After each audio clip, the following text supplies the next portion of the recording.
In this tutorial, I'll show you how to connect an external USB storage drive such as a pendrive, hard drive, or SSD to your Hisense 4K Google TV and view media files like photos, movies, or play songs from the external storage.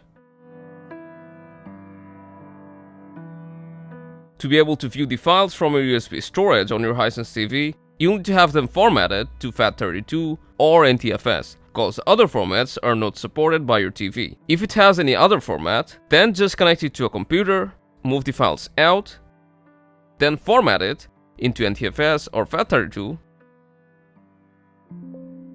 After that, move your media files back in and plug in your USB storage into the USB port at the back of your TV.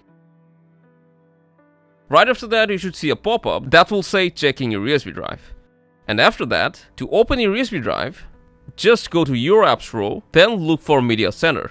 Open it, and you'll see your external storage here. Or if your remote has the media button, then you can simply press the media button and it will bring you here. Now you can open your USB drive and view all your photos, videos, movies and music right on your Hisense TV.